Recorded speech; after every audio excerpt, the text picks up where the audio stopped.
guys, it's David here. Welcome back to another video on my channel here. Today we'll be reviewing the German Grand Prix for Formula One that took place just a couple hours ago. I can't speak. And the winner of the race, spoiler alert, was Max Verstappen. Now I'm going to go through the actual top 10 because as you can see right here, this is the actual result.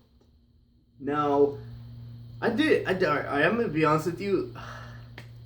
This German Grand Prix was absolutely insane, man. And considering that the Alfa Romeos both got penalties, this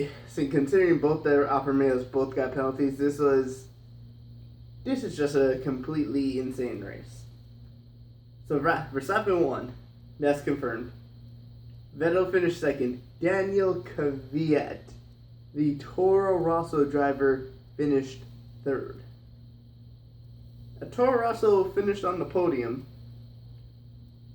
What is this?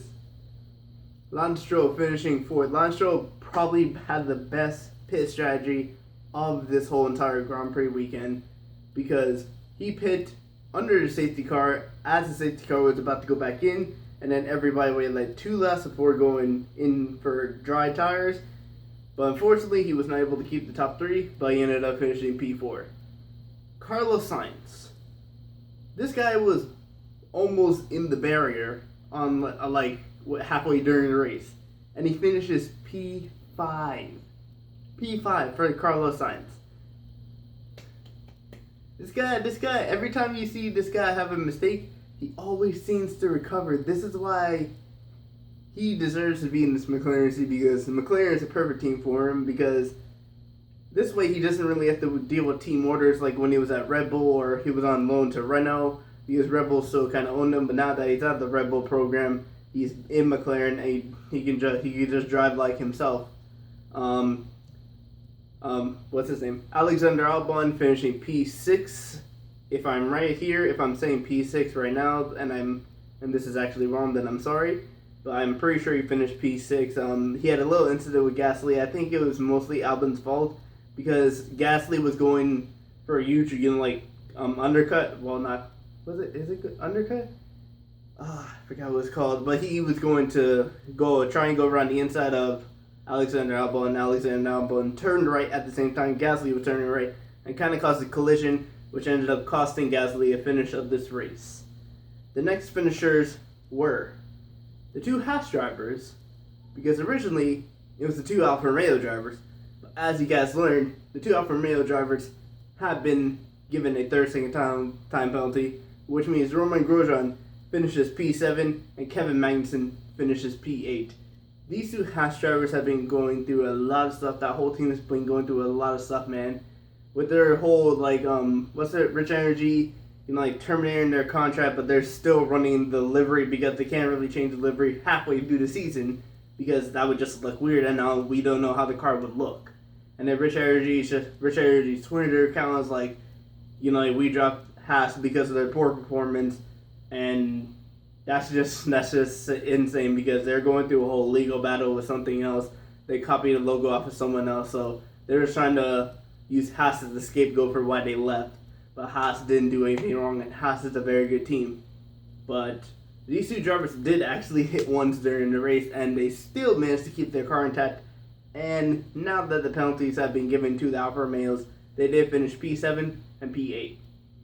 Now we get on to the 5-time world champion, Lewis Hamilton. Who thought Hamilton was really going to lose this race? No one thought Hamilton was going to lose this race. I didn't think Hamilton was going to lose this race. I'm pretty sure a lot of people didn't think Hamilton was going to lose this race. But he made a mistake in the exact same corner. Charles Leclerc made a mistake just a couple laps later. While they were recovering Charles Leclerc, Hamilton, I guess he got oversteered, and he went onto the drag strip, which was very, very wet, and was not able to control the car, hit the barrier, lost his front wing, and then he cut across the track in between the bollard and the pit, and he ended up getting a 5-second penalty for that. They ended up taking on one of his pit stops. He ended up pitting 6 times, because I think there were 3 safety cars during the whole thing, and the last safety car was due to his teammate Valtteri Bottas, who I will get onto later. That means in P10, you would think it's one of the Alfa Romeos that finished P10, but no, it was a Williams driver. Robert Kubica gets his first point back in F1 and Williams' first point of the season. So that means every single team now has scored an official point in Formula One. I know that's probably how most people won't want it because, they wouldn't want it like this, but Williams get their first point. I really don't know. They're probably not going to get another point for the whole season unless we have a race like this, which is pretty likely considering there's still Singapore coming up on the Formula One schedule. But Robert Kubica finishing in 10th, George Russell, I'm pretty sure, finishing in 11th. Then it's both the Alfa Romeo drivers, and then after that, we have everybody that's retired. First off, starting with Gasly, I've already talked about his incident. He was going to go around the inside of Albon. Albon turned at the right. At the same time, Gasly was going to go right, and they ended up colliding. Gasly ended up retiring from that race. P15 was Valtteri Bottas, who did a similar spin to that Lewis Hamilton did early in the race. Only Hamilton did a 360 and ruined his tires. Bottas didn't do a 360 and I guess turned the wheel the wrong way and ended up hitting the wall. So, disappointing day for Mercedes in there. I think, I think 150, I want to say 150th race or 250th race in Formula One. It's one of those, I'm sorry. And then they run a special livery. So, yeah, it was a disappointing day for their team in their home race.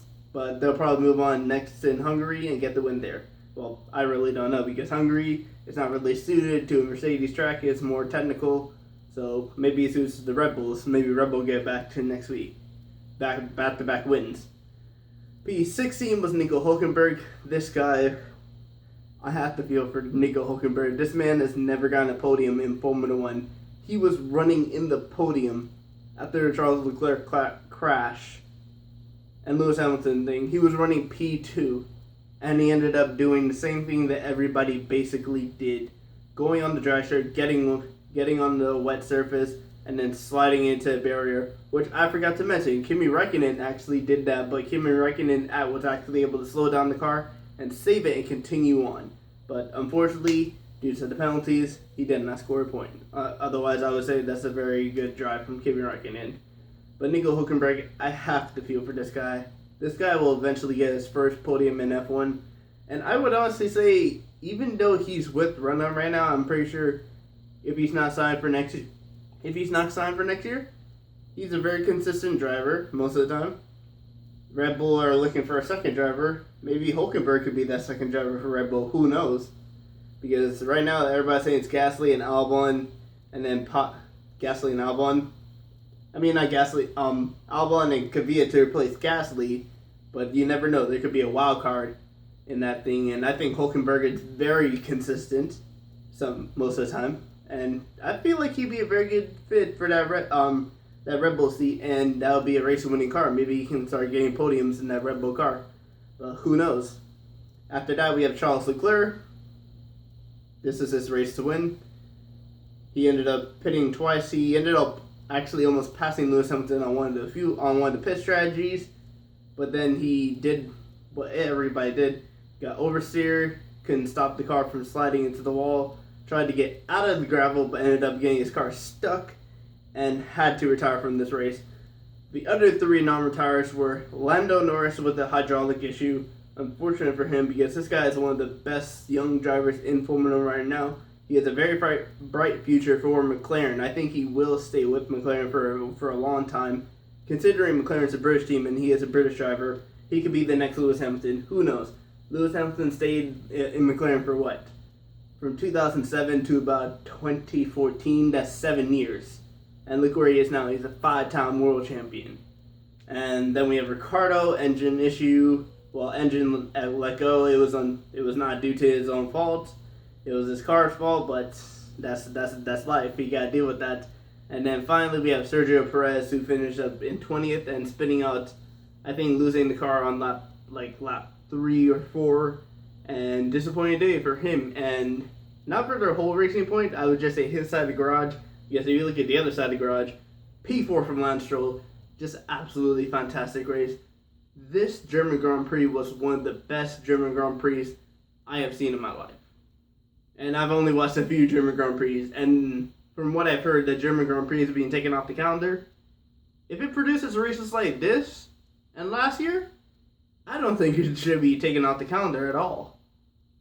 Because, okay, yes, I can understand. If it was, let's say if it was a dry race and there was no rain, no prediction of rain, the Mercedes would have most likely ran off. Lewis Hamilton was definitely dominating early in the stage. Even on the wets, he was dominating. So Hamilton would have probably ran off with that and won the race. But if you give us rain at Germany on that drag strip, that thing is going to be unpredictable. But now F1 moves on to the Hungaroring next weekend. I think it's August the 4th, because Jeff Gordon's birthday is Sunday the 4th.